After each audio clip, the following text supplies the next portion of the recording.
I want to bring your attention to a few points on the report that was published in BuzzFeed last night. The fact that BuzzFeed and CNN made the decision to run with this unsubstantiated claim is a sad and pathetic attempt to get clicks. For all the talk lately about fake news, this political witch hunt by some in the media is based on some of the most flimsy reporting and is frankly shameful and disgraceful. President-elect Donald Trump blasting CNN and BuzzFeed for publishing an unverified, unproven, and highly salacious story about him. Disgraceful that the intelligence agencies allowed any information that turned out to be so false and fake out. I think it's a disgrace. And I say that, and that's something that Nazi Germany would have done and did do. That fake news. It's all fake news. This fake news was indeed fake news. It's so false and fake. False and fake. Go ahead. No, Mr. President-elect. Go ahead. Mr. President-elect, since you are attacking our news organization, can you give us a chance? Your organization. You are attacking our news organization. Can you give us a chance to ask a question, sir? Go ahead. Sir, can you state, Quiet. Mr. President-elect, Go ahead. can you state categorically, she's asking a question. Don't Mr. President-elect, can you give us a question? Don't be You're rude. attacking us. Can you give us a question? Don't be rude. Can you give us a question? I'm not going to give you a question. Can you state categorically? You are fake news. Sir, go ahead. Can you state categorically that nobody... No, Mr. President-elect, that's not appropriate. Wow, all right, so this is a president-elect's press conference?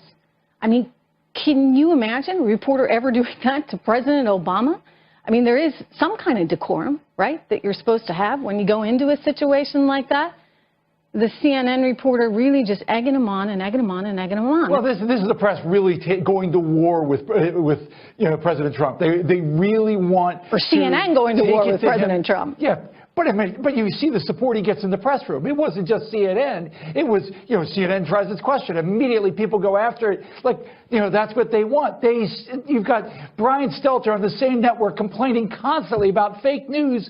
Then they roll up this report based in part on what we know to be utterly unverifiable garbage. Are we entering a new era of news and information where website trash is being passed off as the new wave of journalism? What's your call on this tonight? Good to have you with us. Well, we are, Ed. It's worse than that. What this is inviting, most people don't know this story. They don't know that 2 nights before Christmas, Obama signed a section 2943 to the Defense Authorization Bill that created a truly the closest thing you'll ever get to a ministry of propaganda. Now, he felt like he could do that because of all of these fake news stories. That's what fed this. Most people have no idea what this thing is, but it is truly, Ed, a ministry of propaganda created by Obama while we were celebrating Christmas. With this thing, this propaganda of this ministry of propaganda, it gets worse because now the Department, unbelievable, but the Department of Defense now says they're going to spend $60 million giving it out to public entities to answer what they deem to be propaganda. So on one side, we have CNN, MSNBC, and the likes of that creating fake news. Understand, Comcast, that also owns BuzzFeed, also owns MSNBC. So it's a bounce. MSNBC picks up the stories that BuzzFeed creates. CNN does the same thing. That's one side of it. On the other side now, we have the U.S. government who's determining what propaganda is and what it's not. There's never been a time in history like that. Facebook has announced a new initiative called the Journalism Project to train journalists how to best use Facebook for reporting and to assist the public in identifying misinformation. The initiative is far from the social media platform's initial stance, which had downplayed the impact of fake news circulated on Facebook during the 2016 presidential election. The company has set up collaborations for the Knight Foundation, the Detroit Journalism Cooperative, and the Institute for Nonprofit News, and has created new tools to make it easier to report false news stories. A member of the Kennedy political dynasty who favors fringe theories on vaccinations over mainstream medical practices says he would lead a new vaccination safety commission under Donald Trump, Robert F. Kennedy Jr. meeting with the president-elect today, even as a spokesperson for Trump, tells NBC News he's exploring the possibility of forming a committee on autism, but adds no decisions have been made at this time. President-elect Trump has some doubts about the current vaccine policies, and he has questions about it. Both men have previously stoked fears that vaccine ingredients cause autism. The Israeli defense establishment is warning that there may be another significant outbreak of violence, based on new figures that show an upsurge in the number of incidents over the past few months. Prime Minister Benjamin Netanyahu has just been briefed on the volatile situation at Israel's army headquarters in Judea and Samaria. He was told that there has been an overall increase in Arab attacks of different types since September, with a total of 455 attacks recorded in Jerusalem, the West Bank, and Gaza. That's compared with 228 terror attacks or attempted attacks between October 2015 and February of 2016. Between the past September and November, there were 19 Palestinian stabbings and 9 shooting attacks targeting Israeli soldiers and civilians, with another 6 in December alone. 251 firebombs were thrown between September and December, and there have already been 26 more in the first 10 days of this month. Rock throwing is also up, and may even exceed 500 separate incidents by the end of January. Netanyahu was also shown some of the 450 weapons confiscated in Judea and Samaria over the last year. After the briefing, the Prime Minister acknowledged that the Jewish state is on the brink of serious regional developments, but stressed that the Israeli security forces have had a number of significant successes within the spheres of intelligence, arrests, raids, and operations to combat the phenomena. The Israeli regime has approved a budget to tighten the Gaza blockade with a new wall. The budget for the Gaza wall construction was approved by Israeli Minister of Military Affairs, Avigdor Lieberman. He allocated close to $1 billion for the construction of a barrier and a massive concrete wall, which is tens of meters deep and will extend below the ground along the Gaza Strip. The Gaza Strip has been under a land, air, and naval blockade since 2007. The Gaza wall will also include a so-called smart fence similar to the fence on the border with Egypt, along with concrete walls stretching underground. During the 2014 Israeli war on Gaza, Palestinian resistance fighters managed to attack Israeli soldiers through tunnels. According to the Israeli military, the construction of the wall is expected to be completed within 2 years.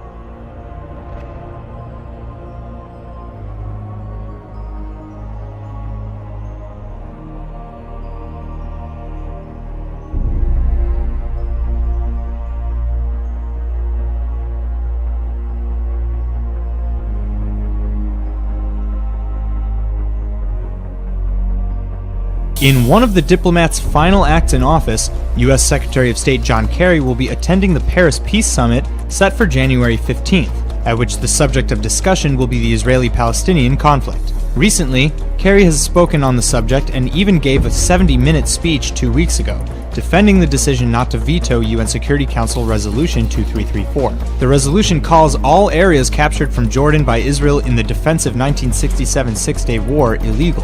Such areas include the Old City of Jerusalem and Judea and Samaria. Essentially, the resolution denies Jewish claims to historical and religious sites that have been important to and inhabited by Jews for thousands of years. Prime Minister Netanyahu has warned attendees of next week's Paris summit not to make any decisions that would be imposed by third parties, saying, as he has said for years, that a sustainable peace agreement can only be made between the affected parties, Israel and the Palestinian Authority. Neither Israel nor the PA will be in attendance at the conference. The New York Post is reporting today that a membership request by outgoing U.S. President Barack Obama may be turned down at an exclusive golf club in Maryland over his public clashes with Israeli Prime Minister Benjamin Netanyahu. Resources told the paper that Obama wants to join the elite Woodmont Country Club after becoming a private citizen again, but that many of its mostly Jewish members think his application should be turned down in payback for not blocking UN Resolution 2334 against Israel. In addition, the unnamed source says that both Republicans and Democrats at the club are threatening lawsuits if the soon-to-be former commander-in-chief is offered honorary membership that would allow him to bypass the $80,000 initiation fee and nearly $10,000 in annual dues. The White House did not respond to the Post's request for comment. Many police officers in the U.S. say their jobs have gotten more difficult, and they say recent high-profile shootings by and against officers are largely why. According to new numbers from the Pew Research Center, 86% of the nearly 8,000 officers surveyed said fatal encounters between police and black Americans have made their jobs tougher. And 3 in 4 officers said they're now more hesitant to use force when it's appropriate because of the attention those incidents tend to get. As the number of attacks against police officers continues to grow, more than 90% said their colleagues worry more about their personal safety. The Pew survey comes after a particularly violent year for law enforcement in the U.S. Chaos in a maximum security prison, a riot breaking out, and now we're seeing the mayhem unfolding inside the walls of that prison in Shirley. The State Department of Corrections releasing that video just hours ago. Legs pulled off of tables became iron pipes used as weapons. An inmate tried to smash his way through a door with one. Computers were trashed, sprinkler systems mangled. But perhaps most disturbing, inmates used whatever they could to get their hands on to make these weapons. One state official said they were ready to go to war. Here's what he told the State House News. But if you see the videotape, you had 47 inmates ready to take on those COs, and they had armed themselves with knives, bats, and iron pipes, and they were going to go after the COs. But the correction officers were evacuated after a brawl between 2 rival gang members turned into a fight with almost 50 inmates. To quell the riot, a special operations unit was called in. They used a chemical spray and dogs to bring the inmates under control one by one. The unit is now a total loss, according to prison officials, but at least they say no one was injured. If the correction officers didn't leave, there could have been some serious injuries inflicted on them. It could become completely illegal to smoke cigarettes in Russia. Radio Free Europe, Radio Liberty reports that the Russian Health Ministry proposed banning cigarette smoking for anyone born after 2014. Even after they turn 18. That's the legal age to smoke. Some fear the ban could spur a black market. But a Russian Health Ministry spokesperson says almost 400,000 citizens die from smoking-related illnesses each year, and this proposal is not extreme. Russia's already banned smoking in restaurants since 2013. The full ban on cigarettes would go into effect in 2033. Morocco plans to ban burqa sales and production nationwide. Local media announced the ban on January 10th. It's set to go in effect later this week. National authorities have yet to announce the ban as official. However, a photo of a letter, apparently from the African nation's Interior Ministry, has spread online. It advises shop owners to get rid of their burqas within 48 hours. The decision is apparently connected to security concerns over the full-face Islamic garment. Reuters reports that, according to a high-ranking Interior Ministry official, burqas are often used by bandits to perpetrate crimes. Islam is Morocco's most popular religion by far, but the newly proposed ban apparently won't affect most of the country's women. King Mohammed VI is known to promote moderate Islam as opposed to more radical practices that require a woman to cover her face in public. Most of the country's women wear the hijab instead. Saudi Arabian women are so done with not having full rights in their country. A recently released music video shows niqab-clad women skateboarding and wearing neon. It's a response to Saudi Arabia's requirement that women get permission from male relatives to do nearly anything. Women in Saudi Arabia aren't allowed to do many of the activities shown. The lyrics are political and damning, wishing for men to die. Despite the women's faces being covered from wearing their niqabs, what they're doing is risky. The video quickly went viral and has received mixed reviews. The Russian embassy in London says the United Kingdom is after starting a new Cold War by causing a division between Moscow and Washington. This came after British Foreign Secretary Boris Johnson accused Russian President Vladimir Putin of trying to carry out cyber warfare against other countries.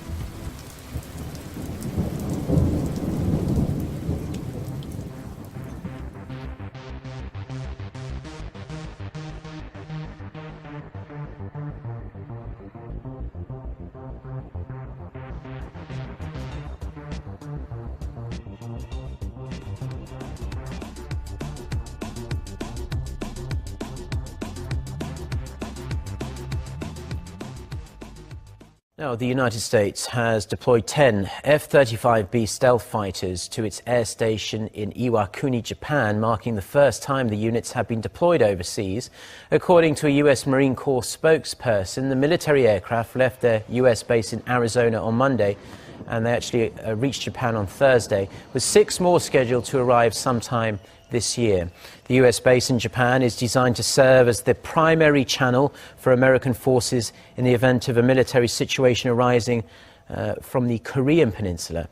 In related news, CNN reports that the U.S. Defense Department has deployed a sea-based X-band radar to an undisclosed spot in the Pacific. The radar is part of a larger missile defense system. The news comes just days after North Korea announced that it could launch an intercontinental ballistic missile anytime and anywhere. Well, tensions are simmering between Taiwan and China as a fleet of Chinese warships led by the country's only aircraft carrier enters the Taiwan Strait. The passage has prompted the Taiwanese military to scramble fighter jets and naval vessels to monitor the situation in the narrow body of water. The Defense Ministry of the self-ruled islands says that the fleet has not trespassed in Taiwan's waters but entered its air defense identification zone.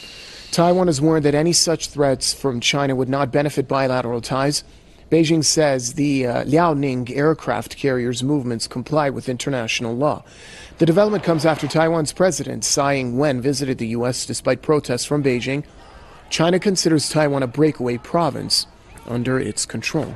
To Syria now, where the government claims to have reached an agreement for the army to enter a rebel-held region and restore water to the capital, Damascus. While opposition sources denied there was any such deal, Damascus provincial governor Ala Ibrahim told Syrian state media the government would now retake control of the Wadi Barada region. According to Syria's state news agency, around 500 people have joined the government-backed reconciliation plan and left Wadi Barada. Since last December, water supply facilities in the area have been damaged by constant fighting, causing severe water shortages for over 5 million residents in Damascus.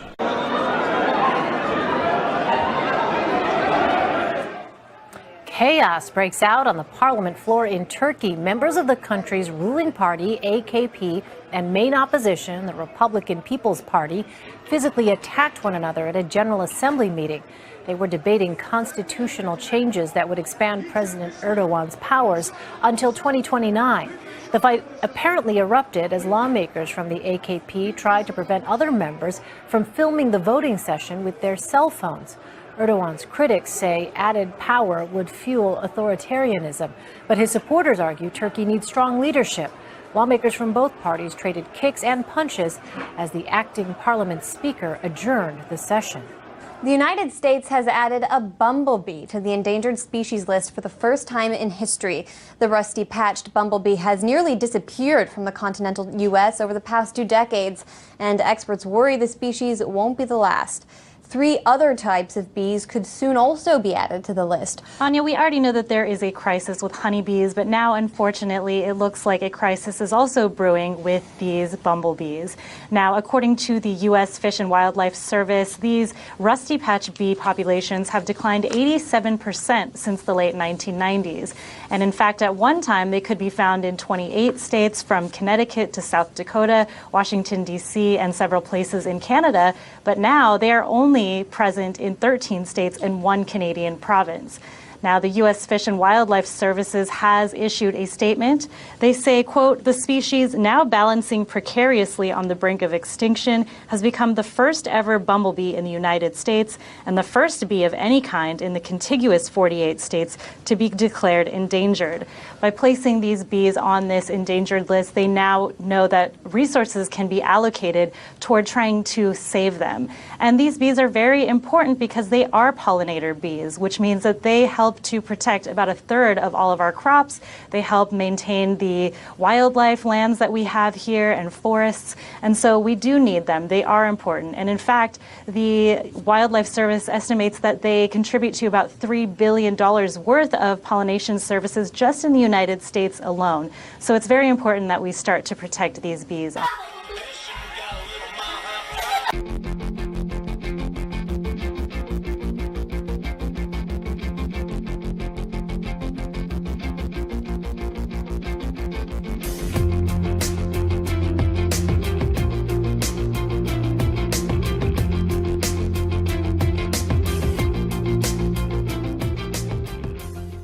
Michigan, a man was saved by his golden retriever, Kelsey, after he slipped in the snow and broke his neck.